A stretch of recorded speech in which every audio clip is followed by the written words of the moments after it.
તાજેતરમાં પ્રધાનમંત્રી નરેન્દ્રભાઈ મોદી જામનગરમાં આવવાના હોય, જેને લઈને સાંસદ પૂનમબેન માડમે મીડિયા સમક્ષ સમીક્ષા કરી.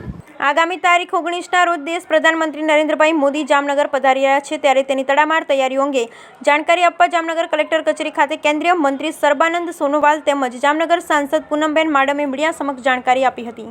આપણે સૌ જાણીએ છીએ મુજબ ભારત દેશ આ વિશ્વને ઘણું બધું આપી શકે એમ છે, પણ આજ સુધી આપણી જે પરંપરાગત શક્તિઓ છે એને યોગ્ય મંચો પ્રાપ્ત નહોતા થયા. આપણા માનનીય પ્રધાનમંત્રી શ્રી અને ગુજરાતના પનોતા પુત્ર શ્રી નરેન્દ્રભાઈના પ્રયાસોથી આજે વિશ્વ ફલક ઉપર ભારતની એક અલગ ઓળખ બની છે. આપણે સૌ જાણીએ છીએ આપણા યોગા હોય કે આપણી પ્રાચીન ચિકિત્સા પદ્ધતિ એટલે કે આયુર્વેદ હોય, એને એક અલગ ઓળખ સમગ્ર વિશ્વમાં પ્રાપ્ત થઈ છે. એમાં એક વધુ છોગું અને આખા વિશ્વ ફલક ઉપર આપણી આ પ્રાચીન જે પદ્ધતિ છે ચિકિત્સા પદ્ધતિ એને લઈ જવા માટે જે યુનાઇટેડ નેશનની હેલ્થ એજન્સી છે એને WHO સાથે એક કરાર કરી અને WHO અહીંયા એક ગ્લોબલ સેન્ટર ફોર ટ્રેડિશનલ મેડિસિનની સ્થાપના કરે એ પ્રકારની આખી વ્યવસ્થા કરવામાં આવી છે. આપણે સૌ જાણીએ છીએ મુજબ એક સર્વે એવું કહે છે કે સમગ્ર વિશ્વમાં 80% ના લોકો કદાચ પરંપરાગત ચિકિત્સા પદ્ધતિ ઉપર આધારિત છે, તેઓ ચિકિત્સા પદ્ધતિ સાથે જોડાયેલા છે.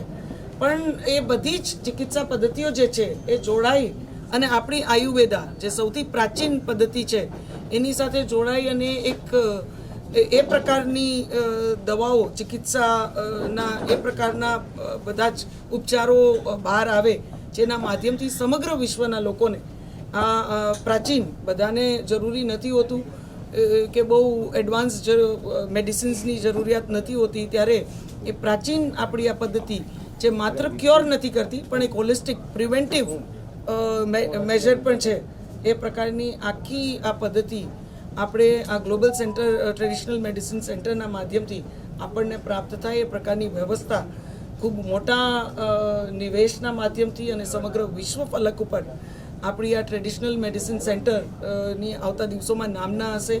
આ ટ્રેડિશનલ જે મેડિસિન સેન્ટર છે એના માધ્યમથી સમગ્ર વિશ્વમાં WHO સાથે જોડાયેલા બધા દેશો એટલે કે લગભગ 140થી વધુ દેશો એમાં ભાગરૂપ રહેશે અને એ લોકોની પણ પદ્ધતિ આપણા પ્રાચીન ઉપચાર સાથે સાથે આપણા પ્રાચીન ઉપચારની પણ એક પ્રચાર પ્રસાર ને ઉપયોગ સમગ્ર વિશ્વમાં વધે એ પ્રકારની પણ વ્યવસ્થા થશે.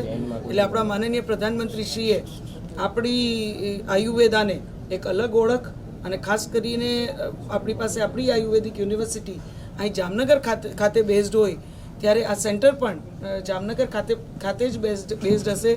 એ જામનગરના નાગરિકો માટે, ગુજરાતના નાગરિકો માટે અને આપણા દેશના નાગરિકો માટે ખૂબ મોટી ઉપલબ્ધિ છે કે વિશ્વનું આવું ટ્રેડિશનલ આખી મેડિસિનનું સેન્ટર જામનગર ગુજરાત ખાતે બેઝડ હશે.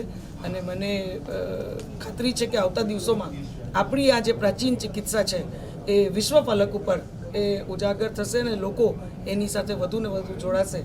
એટલે માનનીય પ્રધાનમંત્રીશ્રીનો આયુષ મંત્રીશ્રી આજે આપણી વચ્ચે સોનોવાલજી પોતે ઉપસ્થિત છે. એમનો હું જામનગરના પણ જનપ્રતિનિધિ તરીકે, सांसद તરીકે ખૂબ ખૂબ આભાર માનું છું. पत्रकार बंधुगण, आज देश के लिए एक बहुत बड़ा खबर है कि देश की परम आदरणीय प्रधानमंत्री नरेंद्र मोदी जी की कुशल नेतृत्व ने आज हिंदुस्तान को दुनिया की एक शक्तिशाली देश के हिसाब से खड़ा किया है.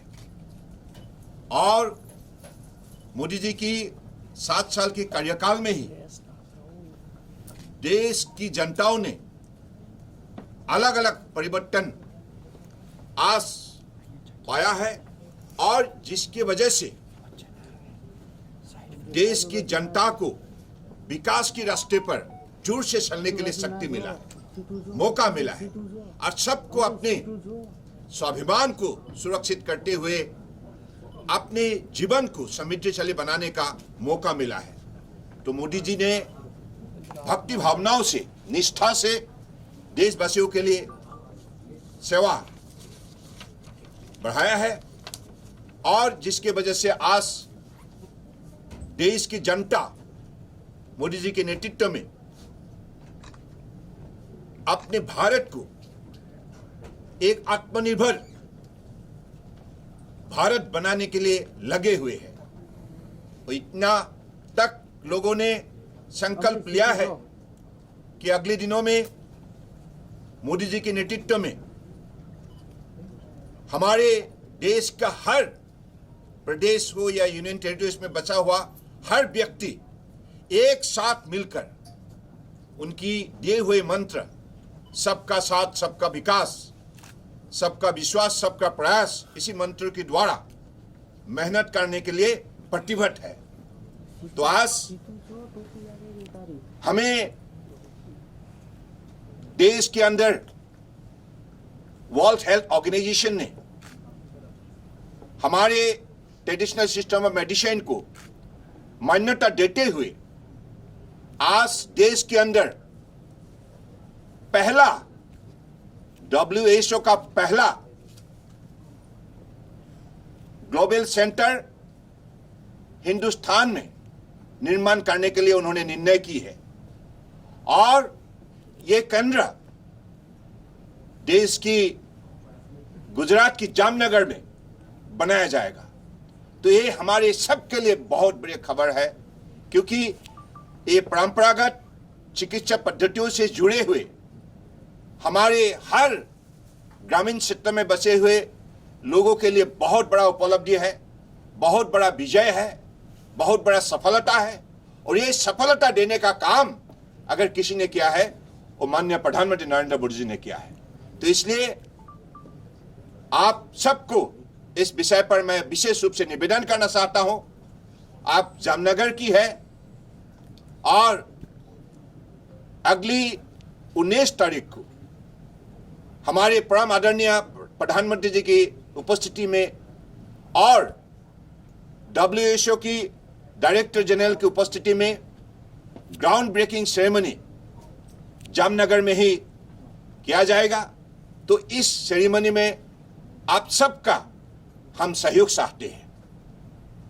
और दूसरी बात, माननीय प्रधानमंत्री जी की उपस्थिति में और WHO की डायरेक्टर जनरल की उपस्थिति में 20 तारीख से 22 तारीख तक 3 दिन का global Ayush investment and innovation summit भी अहमदाबाद गांधीनगर महात्मा मंदिर में इसको विशेष रूप से सफलपूर्वक उसको पालन किया जाएगा। तो इस कार्यक्रम में भी गुजरात की जनता सहयोग करे, हम यही दिल से चाहते हैं। सब लोगों से यही हमने विशेष रूप से निवेदन करते हैं। और मुझे लगता है कि गुजरात की जो भी एक पहचान है देश के अंदर, दुनिया के अंदर, गुजरात की जनता बहुत मेहनती है। और गुजराती जनता की व्यक्ति में मतलब उनके बीच में बसे हुए शक्ति के द्वारा आज गुजरात को एक दुनिया का बहुत बड़ा सफल केंद्र बनाने में सफलता प्राप्त की है। तो इसलिए मैं गुजरात की जनताओं को हृदय से अभिनंदन देता हूं और इसी भरोसे से मैं निवेदन करता हूं कि अगली दोनों ही कार्यक्रम में आप दिल से जुड़ जाइए, क्योंकि ये केंद्र पहली बार के लिए WHO ने हिंदुस्तान में उसको निर्माण करने के लिए निर्णय ली है। तो इस निर्णय को हम कैसे सफल पूर्वक उसको आगे बढ़ाए और ट्रेडिशनल सिस्टम ऑफ मेडिसिन के द्वारा कैसे दुनिया को जीते, दुनिया के मानव समाज के लिए विशेष रूप से सेवा बढ़ाए। तो इसी अपेक्षा का साथ मैं आप सबको निवेदन करता हूं कि आप सब इस विषय पर हमें सहयोग करें।